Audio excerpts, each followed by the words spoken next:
What's going on, Birmingham First Church of the Nazarene? It is Pastor Samuel here in our sanctuary, welcoming you to a quick little midweek Bible lesson. So happy that you've clicked on this channel.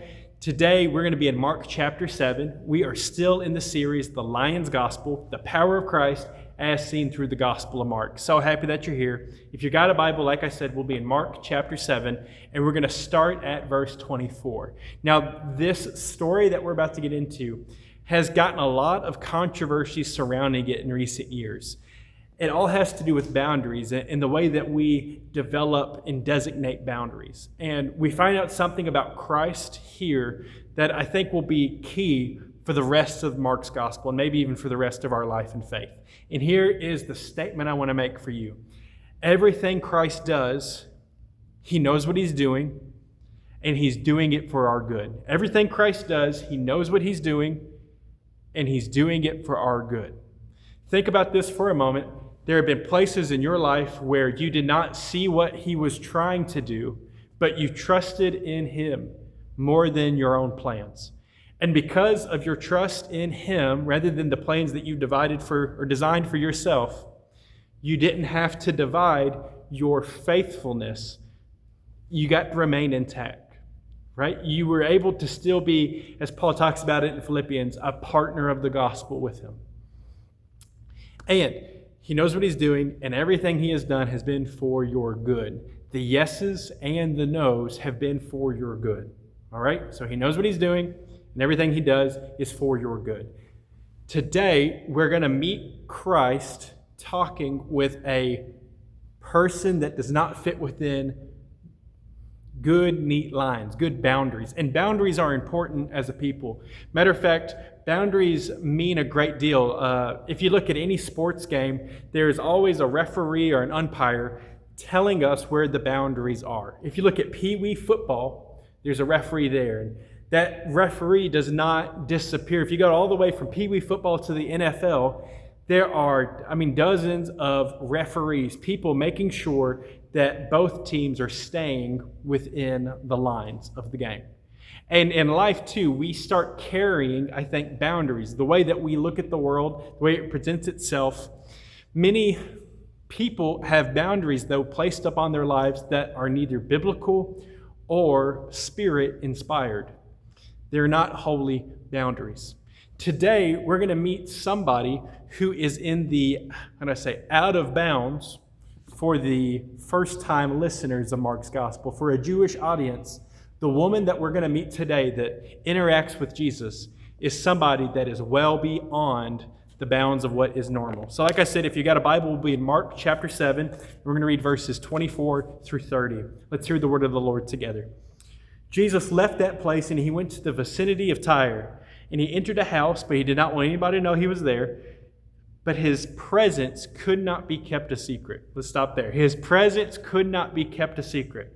In fact, as soon as she heard about him, a woman whose little daughter was possessed by an evil spirit came and fell at his feet. The woman was a Greek, born of Syrian Phoenicia. She begged Jesus to drive the demon out of her daughter. She first let all the children eat what they want, Jesus told her, for it is not right to take the children's bread and toss it to their dogs. Yes, Lord, she replied, but even the dogs under the table eat the child's crumbs. Then he told her, for such a reply you may go. The demon has left your daughter. She went home and she found her child lying on the bed. The demon had gone. This is the word of the Lord. Thanks be to God. Okay, very controversial here for a second because we have a woman making a request. Please heal my daughter, Lord. She has an impure spirit. And then he replies with an answer that might disrupt our ears the first time we hear it. It is not right to take the bread that belongs to the children and throw it to the dogs. When we think about Jesus, this is not the things we want to quote. We always think about the greatest commandment. Love God and love your neighbor as yourself.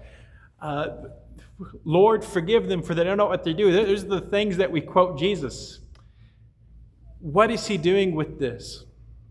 And I want to go back to my original claim. He knows what he's doing, and it's for our good.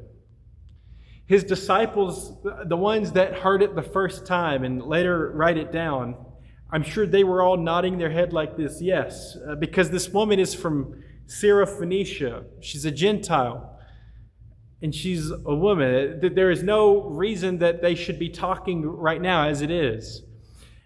And the boundaries of the kingdom, they thought, went to the descendants, the actual descendants only of Abraham. And then this woman responds in such a way that it probably stops everybody in their tracks and says, yeah, but everybody feeds their pet under the table.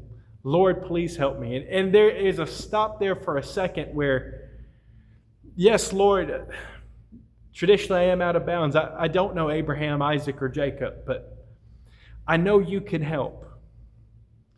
And because of that calling, that cry out from that woman, Jesus says that the demon has left your daughter. He decides to heal her there, not only in front of that woman, but also in front of his disciples. It pushes the border or the boundary line with God's family, or what God is able to do when it concerns his family. It is not the stopping place, but the starting place now when we talk about who can be entered into God's family. So important when we talk about our outreach or our vision outward as people belonging to Christ.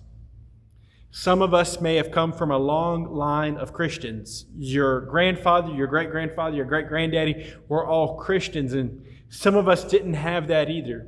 Some of us found Christ along the way, and we didn't know who all he was or what he was capable of doing, but we knew we had a need at that moment, and we met Christ there. And we said, Lord, I don't know the whole story. I know I'm not within your boundary lines, but I need you now. And we have a Christ who is powerful enough to rearrange the boundary lines. Christ continually seems to be breaking heaven open in order to reach out. Matter of fact, I think that is his posture when we talk about the grace of God, is that God is continually reaching out, and we as people who have free will to either love or reject him must push him away. But because God's posture is always trying to redefine the line. Not the line of truth, not the line of what is real and what's not the line of sin, but the line of family. That all will be welcomed into this great house. All will be welcomed into this great family of God. We see this highlighted here. And everything Jesus is doing in this conversation, he knows what he's doing. And he is doing it for the church's good, for the disciples' good, and for the good of this world.